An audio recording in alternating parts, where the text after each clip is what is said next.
नमस्कार दोस्तों, आज इस वीडियो में हम देखने जा रहे हैं direction cosines and direction ratios. सबसे पहले हम डायरेक्शन कोसाइन देखेंगे, उसके बाद डायरेक्शन रेशियोज देखेंगे और उसके बाद हम इनसे रिलेटेड कुछ एग्जांपल्स देखेंगे। तो देखिए यहाँ पर डायरेक्शन कोसाइन, तो यहाँ पर देखो एक्स एक्सिस है, ये जेड एक्सिस है और ये वाई एक्सिस है और यहाँ पर एक पॉइंट है पी जिसको ओरिजिन ओ से एक लाइन से जोड़ दिया गया है। ठीक है, और जो ये लाइन है ओपी लाइन इस एक्स एक्सिस से कितना एंगल बना रही है यहाँ पर अल्फा। ओके, और जो ये ओपी लाइन है वाई एक्सिस से जो एंगल बना रही है वो है बीटा। क्लियर है, और जो ये ओपी लाइन जेड एक्सिस से एंगल बना रही है वो है यहाँ पर गामा। क्लियर है, तो देखो यहाँ पर जो ये एंगल है एक्स एक्सिस और ओपी के बीच में वो है कोस अल्फा, सॉरी अल्फा। तो हम कोस अल्फा लिख सकते हैं, यहाँ पर एंगल अल्फा है तो यहाँ कोस अल्फा कोस साइन में लिख सकते हैं। ठीक इसी तरह ओपी और जेड एक्सिस के बीच एंगल है गामा, तो यहाँ पर हम कोस गामा लिख सकते हैं। और ठीक इसी तरह यहाँ पर ओपी और बाई एक्सिस के बीच एंगल है बीटा, तो हम यहाँ पर कोस बीटा लिख सकते हैं। जो ये हमको कोस अल्फा कोस बीटा और कोस गामा प्राप्त हो रहे हैं, यही यहाँ पर डायरेक्शन कोस साइन है। इनको हम नॉर्मली एल, एम और एन से भी डिनोट कर सकते हैं। ठीक है, और यहाँ पर एक पॉइंट जो नोट करने वाला है वो ये है कि जो ये एल, एम और एन यानी डायरेक्शन कोसाइन में यहाँ लिख देता हूँ कोस अल्फा का स्क्वायर प्लस कोस बीटा का स्क्वायर और इस कोस गामा का जो स्क्वायर होता है इसका सम 1 होता है। इसको ऐसे भी लिख दो L square plus M square plus N square is equal to, हमेशा ये 1 के इक्वल होता है। ये पॉइंट ध्यान रखने वाला है क्योंकि एग्जाम्पल्स में काफ़ी यूज होता है। ठीक है, अब देखो ये डायरेक्शन कोसाइन है, इसको हम एक एग्जाम्पल से देख लेते हैं यहाँ पर। तो देखो यहाँ पर देखो यहाँ पर ये एक्स एक्सिस है और ये जो लाइन है ओपी ये एक्स एक्सिस से 30 डिग्री एंगल बना रही है, जेड एक्सिस से 60 डिग्री एंगल बना रही है और वाई एक्सिस से 90 डिग्री एंगल बना रही है। क्लियर है, अब देखो यहाँ पर जो डायरेक्शन कोसाइन होंगे, जैसे यहाँ पर कोस अल्फा था डायरेक्शन कोसाइन, तो यहाँ एक तो होगा कोस 30 डिग्री। ठीक है, एक होगा यहाँ पर कोस 60 डिग्री और एक होगा यहाँ पर कोस 90 डिग्री। ठीक है, अब इनकी वैल्यू भी आप फाइंड कर सकते हो। इसकी वैल्यू होगी यहाँ पर कोस 30 डिग्री की वैल्यू होती है √3/2, कोस 60 डिग्री की वैल्यू होती है 1/2, कोस 90 डिग्री की वैल्यू होती है 0। ठीक है, तो ये जो हमको ये प्राप्त हुए हैं यहाँ पर ये सभी डायरेक्शन कोसाइन है। अब हमने यहाँ पर देखा था L square plus M square plus N square is equal to 1 होता है। ये पॉइंट याद रखना है हमको। यहाँ भी हम चेक कर सकते हैं, √3/2 का स्क्वायर करोगे फिर 1/2 का स्क्वायर करोगे और आगे 0 का स्क्वायर करोगे, लिखने की जरूरत नहीं है क्योंकि यहाँ √3 का स्क्वायर होगा 3 और 1 का स्क्वायर होगा 1 और यहाँ पर डिनोमिनेटर में 4 आ जाएगा, तो 4/4 करोगे 1 हो जाएगा। तो ये बिल्कुल जो ये कंडीशन है L square plus M square plus N square is equal to 1 इसको सेटिस्फाई कर रहा है क्योंकि इसकी वैल्यू यहाँ पर हमको 1 मिल रही है। तो इस तरह हमने यहाँ पर डायरेक्शन कोसाइंस देख ली है। अब देखेंगे हम यहाँ पर डायरेक्शन रेशियोज। देखो डायरेक्शन रेशियोज में क्या है, डायरेक्शन रेशियोज, तो डायरेक्शन रेशियो में क्या होता है, जैसे मैं जो ये हमको मिला है कंडीशन मिली है इससे समझाता हूँ आपको। यहाँ पर देखो आपको एल, एम और एन डायरेक्शन कोसाइन यहाँ पर आपको प्राप्त हुए हैं। ठीक है, डायरेक्शन कोसाइन आपको प्राप्त हुए हैं। अब देखो यहाँ पर आप 3 नंबर ऐसे मान लो, जैसे ए, बी और सी। ओके, तो ये तीनों नंबर है, ये तीनों नंबर इन डायरेक्शन कोसाइन के प्रोपोर्शनल है। तो देखो यहाँ पर जैसे एल की वैल्यू है, यहाँ पर ये एल की वैल्यू आपको मिली है। क्लियर है, यहाँ एम की वैल्यू है और एक एन की वैल्यू है। ठीक है, अब इन सबको आपको इक्वल करना है, तो इसके लिए आप क्या करोगे, कुछ ऐसे नंबर से डिवाइड कर दो, जैसे इसको ए से कर दो, इसको बी से कर दो। तो ये मतलब 3 ऐसे नंबर लो जिनसे डिवाइड करें तो ये तीनों इक्वल हो जाए। ठीक है, जैसे कोई नंबर है एल है, एम है और एन है। यहाँ एल को आप ए से डिवाइड कर रहे हो और एम को बी से डिवाइड कर रहे हो, तो दोनों इक्वल होंगे। ठीक है, एल को ए से डिवाइड कर रहे हो, एन को सी से डिवाइड कर रहे हो, तो दोनों इक्वल होंगे यहाँ पर। जैसे आप इसको एक एग्जाम्पल से समझो, आपको आपको डायरेक्शन कोसाइंस दिए हुए हैं, जैसे आपको डायरेक्शन कोसाइन दिए हुए हैं 2/7, एक दिया हुआ है 3/7, एक दिया हुआ है -6/7। ओके, अब देखो हम यहाँ पर क्या करेंगे, यहाँ पर इसको डिवाइड करेंगे 2/7 को 2 से, इस 3/7 को डिवाइड करेंगे 3 से, और इस -6/7 को डिवाइड करेंगे -6 से। तो अब देखो यहाँ पर क्या होगा, इस 2 से 2 कैंसिल हो गए हैं, 1 रह जाएगा, 3 से 3 कैंसिल हो गए हैं, 1 रह जाएगा, -6 से -6 कैंसिल हो गया, 1 हो जाएगा। तो 1/7 is equal to 1/7 is equal to 1/7 होगा। क्लियर है? तो हम यहाँ जो 2, 3 और -6 से जब इनको डिवाइड किया तो ये इक्वल हो गए, तो ये यहाँ पर डायरेक्शन रेशियो मिल रहे हैं हमको। और देखो यहाँ पर क्लियर, यहाँ L/A, M/B, N/C है, ठीक है। तो हम देखो इसको कैसे लिख सकते हैं, इसको हम ऐसे भी तो लिख सकते हैं, L, M और N है यहाँ पर, ठीक है। तो हम इसको यहाँ पर ऐसे लिख सकते हैं कि L² plus M² plus N² कर सकते हैं, और अपॉन में A का स्क्वायर प्लस B का स्क्वायर प्लस C का स्क्वायर कर सकते हैं, ठीक है। और रूट भी लगा सकते हैं, ठीक है। ये तो आपको पहले से ही आता होगा। अब देखो L² plus M² plus N² की जो वैल्यू है वो हम जानते हैं, ये वैल्यू यहाँ पर 1 के इक्वल होती है, आप देख चुके हो यहाँ पर, तो यहाँ 1 के इक्वल लिख दो, और अपॉन में √A² plus B² plus C² और प्लस माइनस हो जाएगा यहाँ पर। तो इस तरह यहाँ पर हो जाता है। तो जब भी आपको कभी डायरेक्शन रेशियो दिए हों तो आप इनकी हेल्प से डायरेक्शन कोसाइन फाइंड कर सकते हो। वो कैसे फाइंड करोगे, डायरेक्शन आप क्या करोगे, LMN ये डायरेक्शन कोसाइन की वैल्यू मान लोगे, ओके।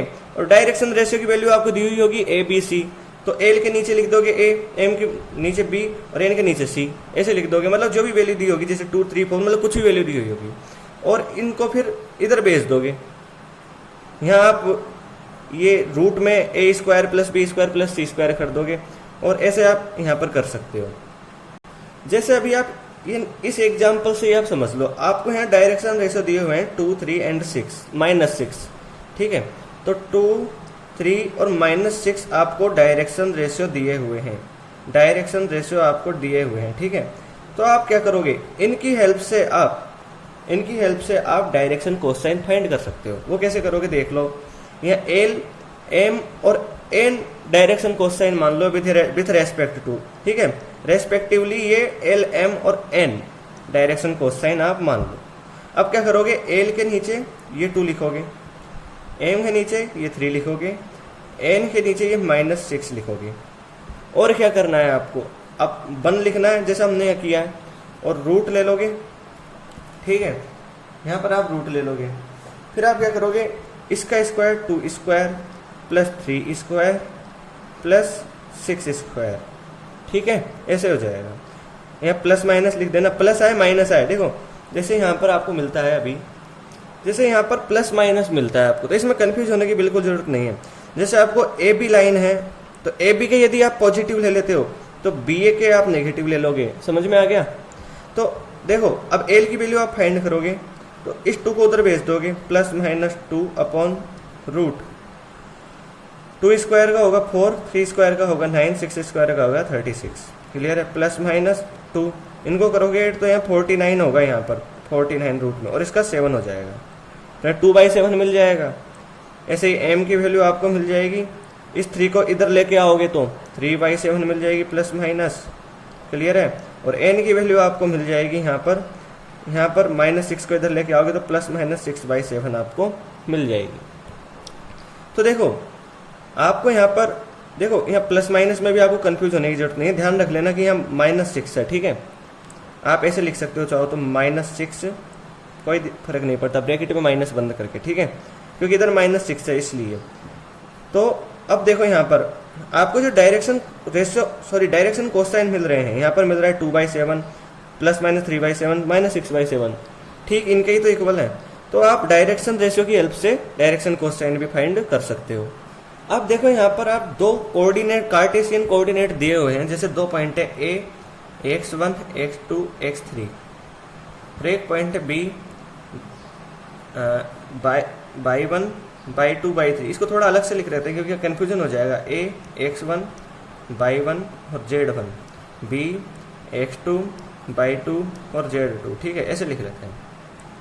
तो जब आपको ये कार्टेशियन कोऑर्डिनेट दिए हुए हैं तो इन कार्टेशियन कोऑर्डिनेट से भी आप डायरेक्शन रेशियो फाइंड कर सकते हो, ठीक है।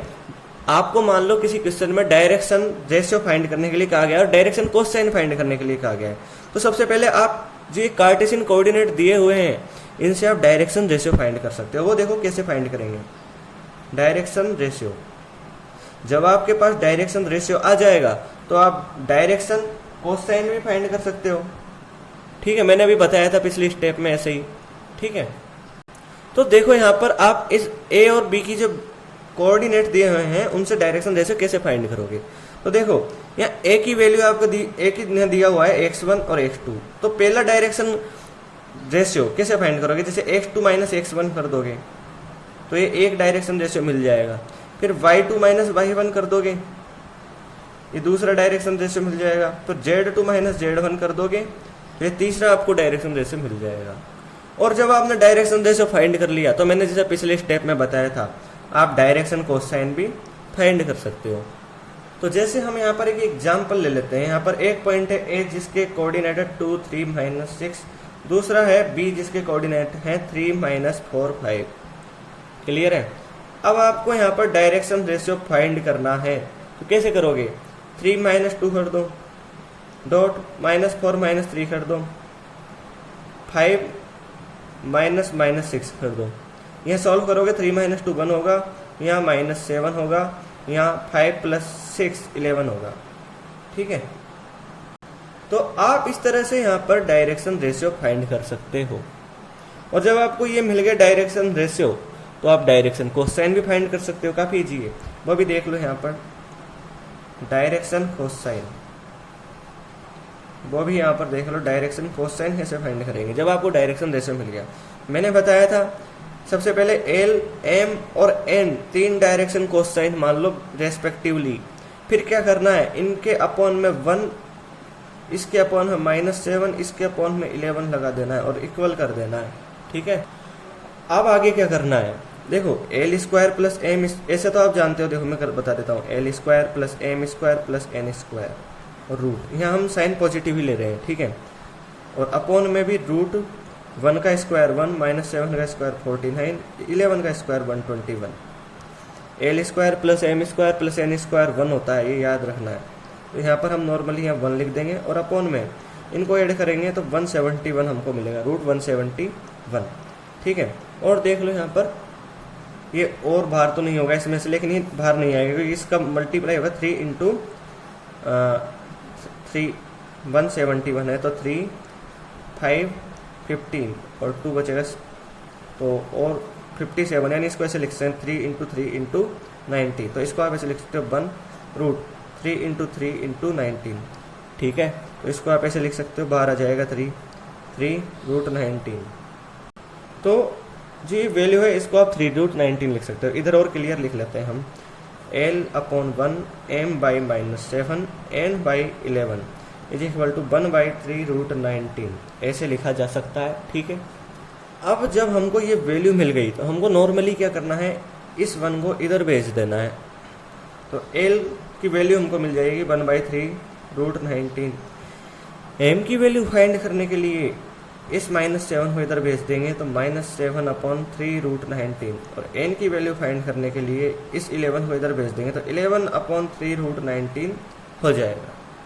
तो इस तरह हम डायरेक्शन कोसाइन फाइंड कर सकते हैं। जहाँ पर हमको 2 कोऑर्डिनेट्स दिए हुए हैं पॉइंट्स के, वहाँ पर सबसे पहले डायरेक्शन रेशियो फाइंड करेंगे, फिर डायरेक्शन कोसाइन हम फाइंड कर लेंगे डायरेक्शन रेशियोज की हेल्प से। अब एक एग्जाम्पल देख लेते हैं जो काफ़ी नॉर्मल एग्जाम्पल है। तो देखो यहाँ पर एक एग्जाम्पल दिया हुआ है, इसमें कहा गया है alpha beta gamma be the angles which A given line makes with the positive directions of the axis. यानी यह मान लेते हैं कि कोई लाइन है OA, जैसे हमने देखा था, जैसे यहाँ मैं बना देता हूँ, जैसा मैंने यहाँ पर बना दिया है। कोई लाइन OP मान लो आप, OP, ठीक है। अब ये क्या है, यहाँ पर दिया हुआ है अल्फा बीटा गामा एंगल, यानी जो लाइन है पॉजिटिव एक्सिस से अल्फा बीटा गामा एंगल बनाती है। जैसे मान लो ये लाइन OP एक्सिस से अल्फा एंगल बना रही है, जेड एक्सिस से गामा एंगल बना रही है और बाई एक्सिस से ये बीटा एंगल बना रही है, ऐसा ही दिया हुआ है। तो आप जानते हो कि डायरेक्शन कोसाइन क्या होता है। कोस अल्फा हो जाएगा, एक कोस बीटा हो जाएगा और एक कोस गामा हो जाएगा। ये हमने फाइंड कर लिया। अब आपको प्रूफ क्या करना है, आपको प्रूफ करना है कि sine square alpha plus sine square beta plus sine square gamma is equal to 2। देखो ये फाइंड करना काफ़ी इजी है, ये प्रूव करना काफ़ी इजी है। जैसा मैंने बताया था, इनके स्क्वायर का सम 1 के इक्वल होता है। जैसे कोस square alpha plus cos square beta plus cos square gamma, ये किसके इक्वल होता है, 1 के इक्वल। ठीक है, ये हम देख चुके हैं, ये आता है हमसे। कोस स्क्वायर अल्फा को हम ऐसे लिख सकते हैं 1 minus sine square alpha. Similarly इसको लिख सकते हैं 1 minus sine square beta. Formula तो याद होगा ही, sine square alpha sine square x plus cos square x is equal to 1। ठीक है, तो यहाँ लिख देंगे 1 minus sine square gamma is equal to 1। अब देखो ये माइनस की वैल्यू है, sine square alpha sine square की वैल्यू जो है, इनको इधर ले आओ राइट साइड में और इस 1 को इधर ले जाओ, तो 1 प्लस 1 प्लस 1 3 होगा। ठीक है, 3 होगा। इस 1 को इधर ले आओ, माइनस हो जाएगा। इनको ले जाओ उधर, पॉजिटिव हो जाएंगे। Sign square alpha sine square beta sine square gamma. ठीक है, इसको आप ऐसे भी लिख सकते हो, sign square alpha plus sine square beta plus sine square gamma. 3 minus 1 कर दो, 2 हो जाएगा। तो यही तो हमको प्रूव करना था, तो ये प्रूव कर दिया हमने, हैंस प्रूव। बस एक आपको यहाँ पर जो याद रखना है वो है ये cos square alpha plus cos square beta plus cos square gamma is equal to 1। ठीक है, तो इस तरह हमने कोसाइन डायरेक्शन कोसाइन फाइंड करना देख लिया, डायरेक्शन रेशियो फाइंड करना देखा एग्जाम्पल से, और ये हमने एक एग्जाम्पल देख लिया। तो इस तरह यहाँ पर यदि आपको ये वीडियो अच्छा लगा हो तो मेरे वीडियो को लाइक कीजिए, शेयर कीजिए और मेरे चैनल को सब्सक्राइब कीजिए। धन्यवाद।